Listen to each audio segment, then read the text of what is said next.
Welcome to IELTS listening test. Please do subscribe our YouTube channel, like the video and click on the bell icon for daily listening videos. Share your listening band score in the comments section below at the end of the test. Now turn to Section 1. Section 1. You will hear a woman inquiring about a job vacancy.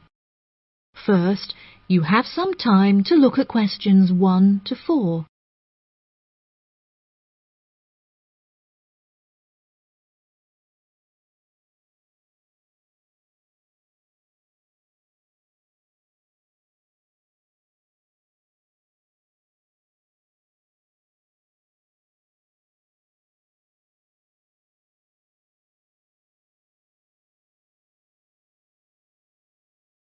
You will see that there is an example that has been done for you.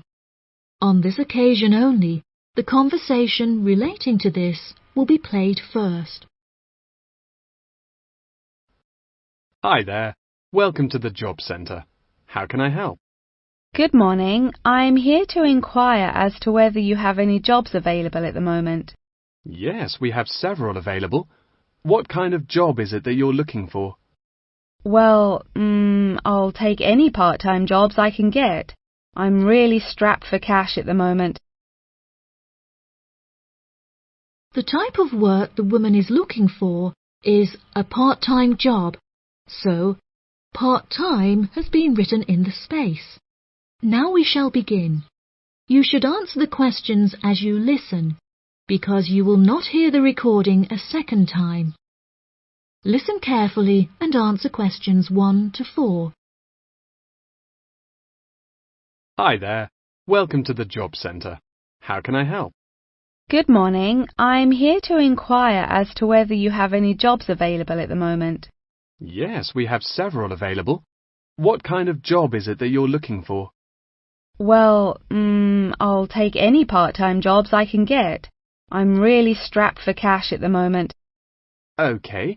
Bear with me while I have a browse on our system. Here we are. We have 3 vacancies at the moment, all involving quite different roles. That sounds promising. What are they? The first one is for a post as a receptionist. It says here that experience in reception or general administration is preferred, but not essential. Have you worked on a reception desk previously? No, I haven't. I had a baby quite young, and so I have very little work experience. Could you tell me a few more details? Yes, of course. The job will be to mainly provide quality customer service, both over the phone and in person. When customers are waiting, you will be expected to provide them with refreshments and ensure they have a first-rate experience. I think I could manage that, and I'm a very friendly person. That's great. Do you have any information about the hours involved? It says here that you will be expected to work several early mornings, 4 days a week. Any other requirements? Yeah, you'll have to go through a couple of weeks of unpaid training before qualifying for the post. I don't know if I would be able to fully commit to that. Did you say it's 4 days per week? Yeah, it says here 4 days a week, with another day off per week when requested in advance. It also explicitly states that at least one of your working days must fall on a weekend. I'll have to think about that and talk to my babysitter. Before you hear the rest of the conversation, you have some time to look at questions 5 to 10.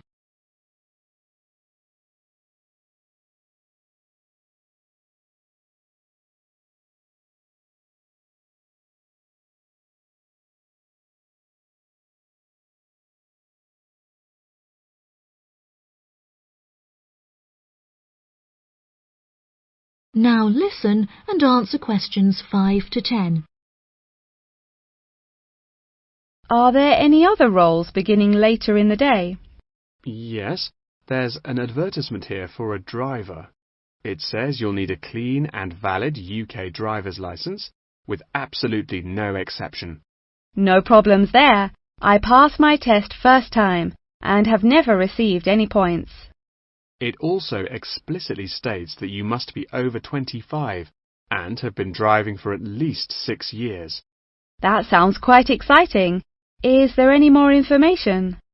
Yep, it says here that working hours are flexible and the employers are happy to work within your personal schedule since they employ multiple drivers. That's great. The employers ask for a commitment to either mornings 5 days per week, evenings 5 days per week, or 3 full working days per week. I'm sure I can handle all that without a problem. As well as driving the employers to and from work, they will ask you to perform various duties on their behalf, such as collecting the grocery shopping and picking their children up from school. Do they need me to work a day on the weekend as well?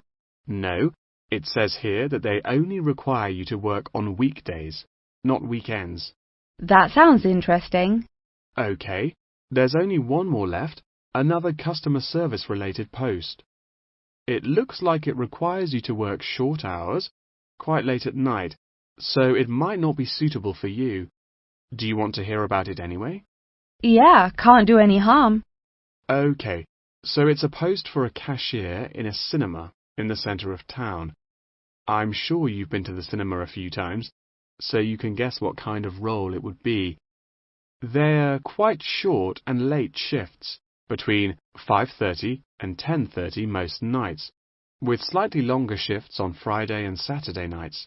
Can you tell me what the job involves? Yes, sure. It says that you'll be required to sell and dispense tickets and provide refreshments. Also, they ask that you be quick on the computers, since you'll also need to take bookings over the phone, but you'll receive basic training for that. Do they need me to work weekdays as well? Well, it says here that if you request at least a fortnight in advance, they will grant you a day off on Mondays, but never on a weekend. I'll think it over and let you know later. Thanks for all your help. That is the end of section 1. You now have half a minute to check your answers.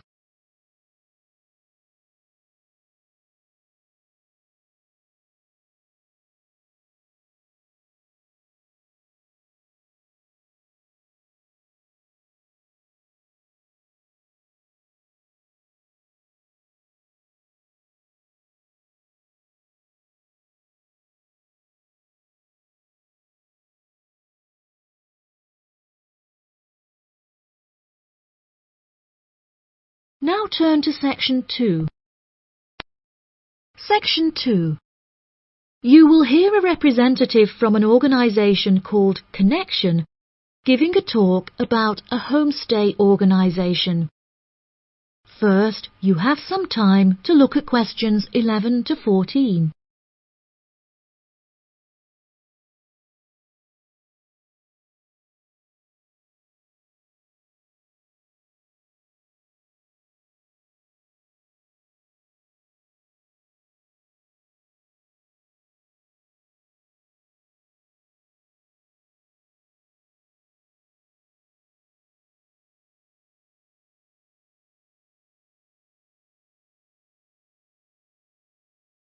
Now listen carefully and answer questions 11 to 14.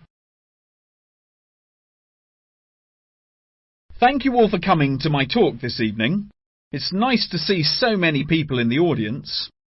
For those of you who don't know very much about Connection, let me start by giving you some background information about it. Connection is a British organisation that facilitates homestays all over the globe. This organisation prides itself on matching tens of thousands of host families with guests every single year, allowing travellers to discover a country's culture in a way like no other. Homestays are ideal for both travellers and homeowners, enabling intercultural exchanges and the development of lifelong friendships while providing travellers with often discounted accommodation costs and host families with a steady income from the comfort of their own homes. The homestay experience is particularly popular with university exchange students looking for a more genuine insight into their country of choice and an unrivaled opportunity to develop their language skills. The homestay experience is truly unique and once in a lifetime, and one that you will likely remember for the rest of your lives. It is important to note, however, that some people will find it difficult to adapt to the new country, with many enduring what is known as culture shock. Connection's advice for those suffering from culture shock is to go out and make as many friends as possible, no matter how difficult you may find it. Friends are guaranteed to help you feel more integrated as part of the local society and show you some great places to hang out. At first, it might seem extremely challenging to overcome the language barrier between you and your host family. However, you will find that you quickly overcome this and develop a very close and almost familial relationship.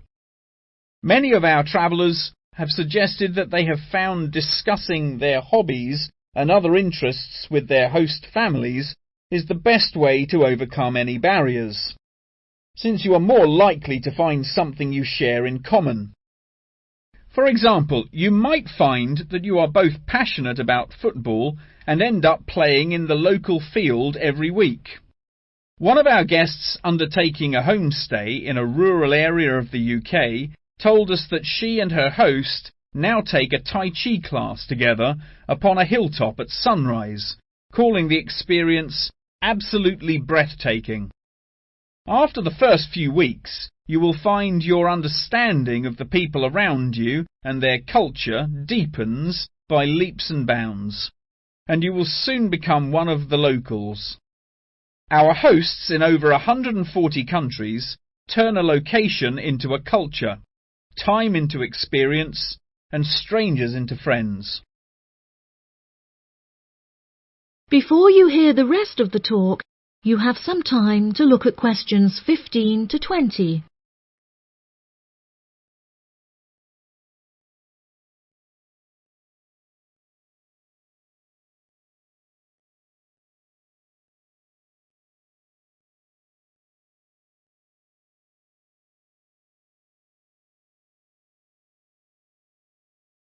Now listen and answer questions 15 to 20.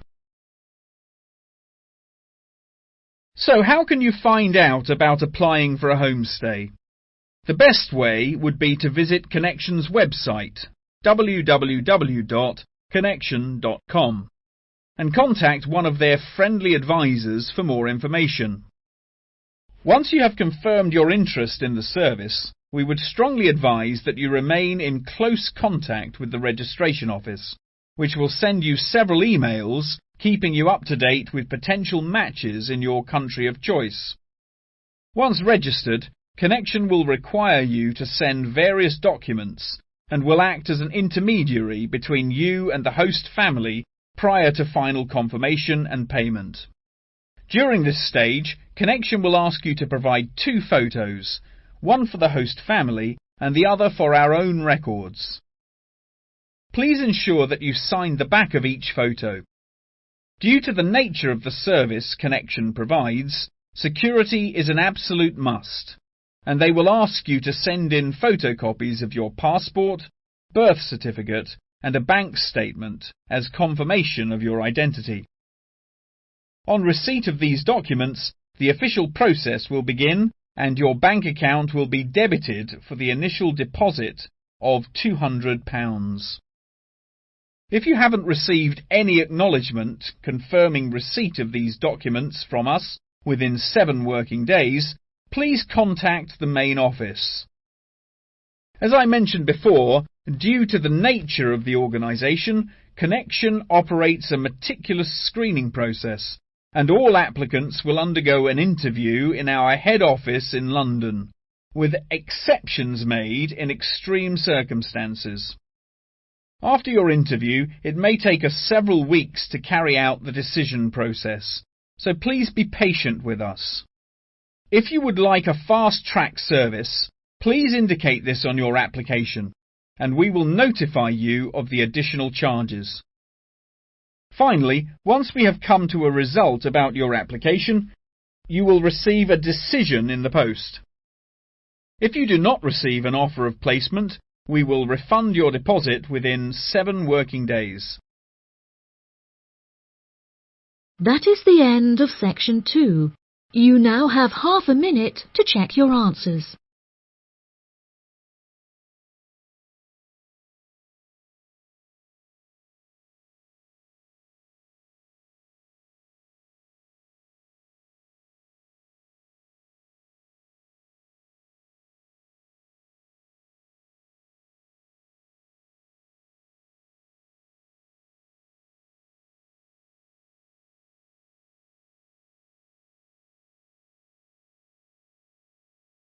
Now turn to section 3.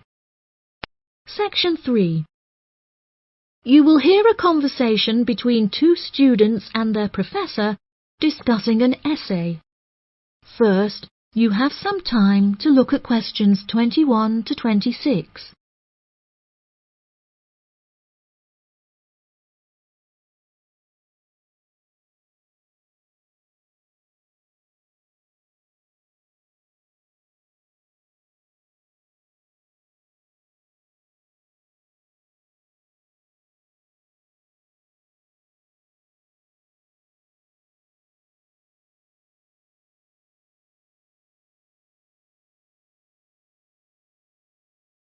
Now listen carefully and answer questions 21 to 26.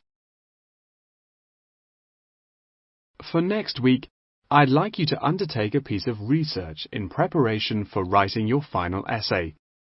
In order to gain top marks, you must include a range of primary, secondary, and tertiary sources. Are there any questions? Yes, Professor, I have a question. We haven't yet covered how to undertake this sort of research in much depth, and I'm a little unsure of what you want us to do.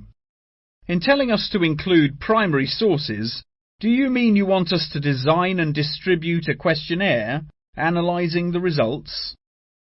You could design a questionnaire, but you'll soon find that distributing a questionnaire on such a large scale is somewhat troublesome.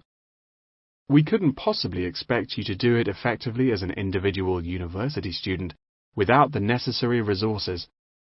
No, ideally, I would like you to form 1 or 2 focus groups and interview them. This will provide you with a more qualitative approach. If your strengths lie in mathematics, please by all means take a more quantitative approach, but this will be more strenuous and time-consuming, and isn't entirely necessary for the purpose of this study. Professor, you haven't told us what our project is about. Do we get to choose our own topic based on the previous study? No, I'm afraid not. This will be a strictly Australian study. However, you can choose which angle you'd like to take, so long as it remains within the realm of anthropology. Does anyone have any questions specifically about the formation of the focus groups? I'd had several emails about this, and I'd like to address it now. My study is related to growing up in Australia, and the question of nature versus nurture. I've gathered more than 200 school children who would be happy to participate in a focus group. Do you think we'll need to include that many participants in a focus group? Blimey, Douglas, well done for finding that many willing children. But you definitely don't need that many for the study you're going to undertake. I'd say you need no more than 5 children per group, and no more than 3 groups, so 15 children altogether. You definitely need to control the group size in order to generate a meaningful dialogue. OK, if it's useful, I'll try and do it. I appreciate your enthusiasm for the project, but there are plenty of different ways to gather data. And I'm sure that if you look hard enough, you'll find someone who has conducted almost the exact same research in the past. My advice for you is don't be too ambitious and try to include as much information about various people or sectors. For those who haven't ever collected original data before, what do you suggest we do? I would suggest that you read accounts from other people who have undertaken such research to see what advice they can give I would also encourage you to read Chapter 8 in the course textbook, which should give you a good introduction to collecting data. Moreover, you should try to practice using the data table provided in your course handbook. By now, you should have read at least 6 or 7 books giving quite detailed instruction on how to go about collecting data. Professor, I don't know about everyone else, but I'm having trouble reading the books. I had a really big assignment for another course, and I've been spending all my time on that. Jane, have you read all the books the professor mentioned? Well, my trouble is getting hold of the books. I've been to the library several times, but all the books are out. Sounds like you should have started borrowing books a bit earlier. Yes, I should have. But I got several ones from my friend a couple of days ago. I just skimmed through them and don't remember a lot of the information. Before you hear the rest of the conversation, you have some time to look at questions 27 to 30.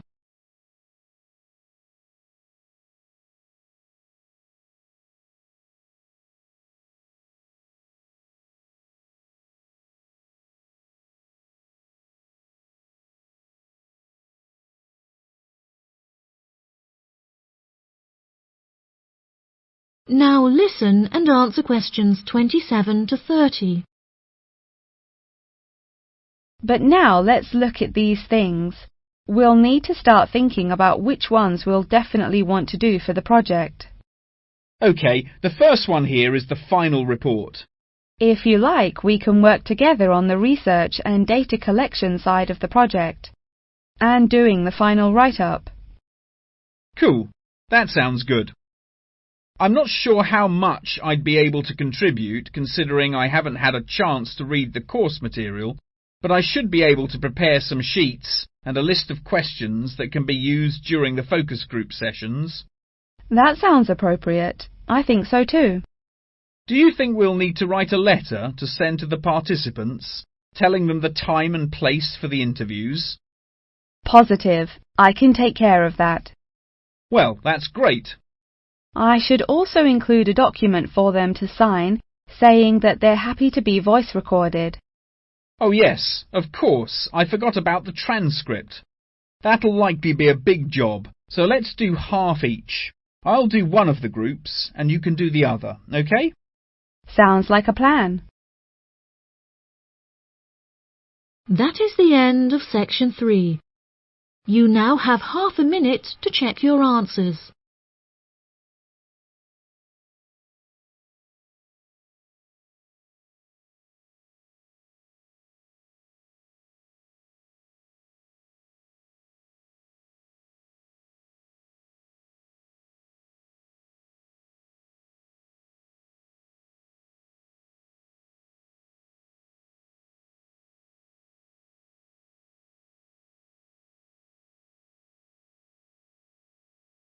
Now turn to section 4.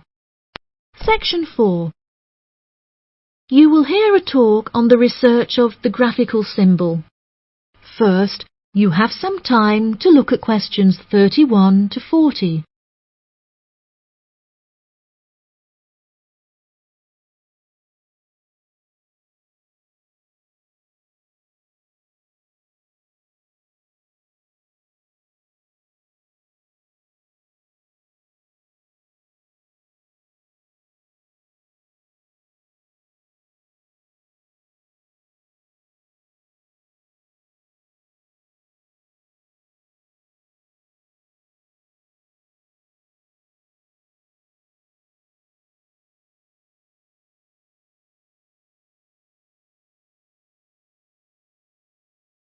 Now listen carefully and answer questions 31 to 40.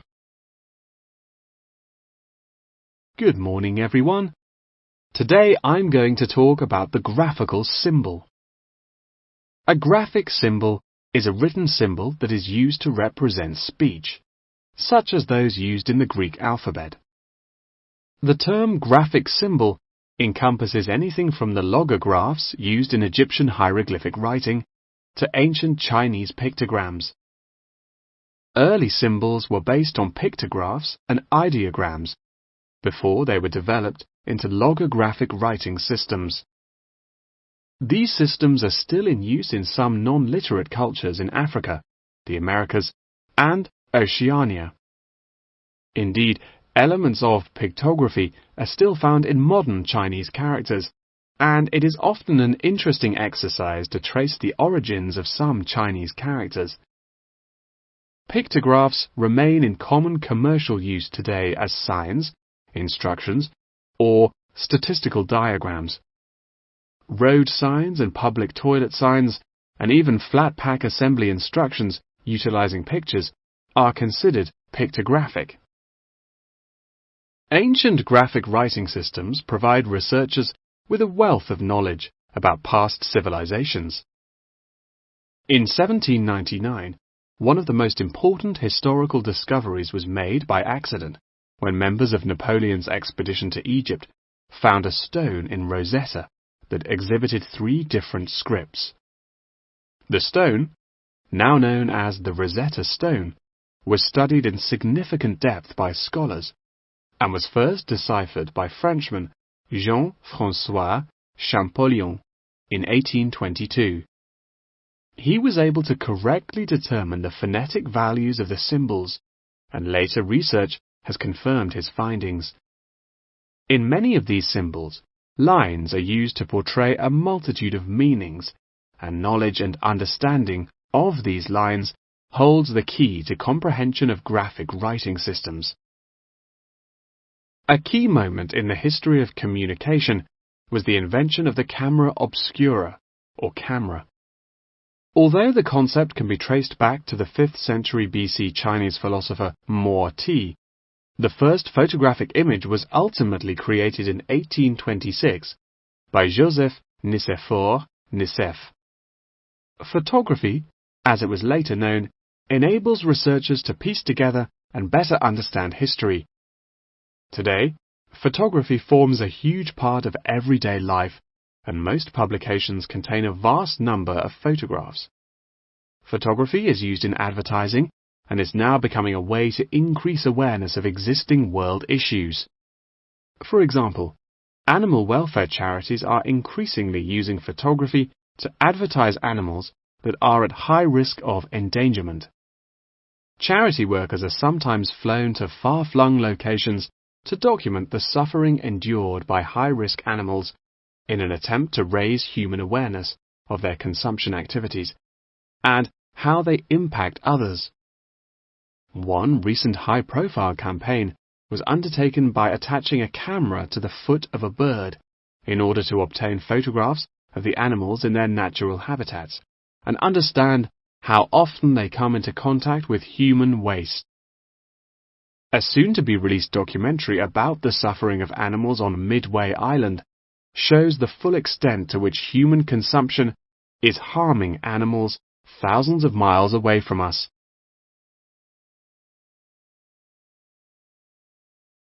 As photography continues to progress, with the use of drones now becoming somewhat commonplace, we should expect more and more objects to be included in the future, expanding the horizon of photography ever further.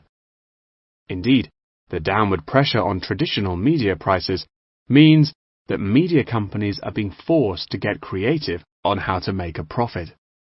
Many have found that the answer to this lies in advertising, and companies are now willing to devote a large portion of their budgets to advertising in newspapers.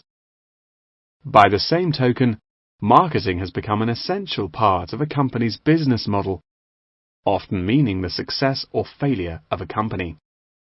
As a result, much time and money has been pumped into the development of effective branding, with attractive packaging playing a large role in this. However, many governments are now seen to be cracking down on marketing and packaging in an attempt to protect consumers from being misled. In particular, tobacco companies are now subject to ever-increasing regulation. For example, in the United Kingdom, legislation is soon to pass preventing any form of branding or differentiation on cigarette packaging in efforts to curb the harmful effects of smoking. Finally, one must not forget the fundamental role that graphic writing systems have had to play in mathematics. Graphs, icons, and diagrams often form the very basis of these branches of academia. Indeed, one needs to look no further than chemistry's periodic table to see a perfect example of graphic writing systems in use today. That is the end of section 4. You now have half a minute to check your answers.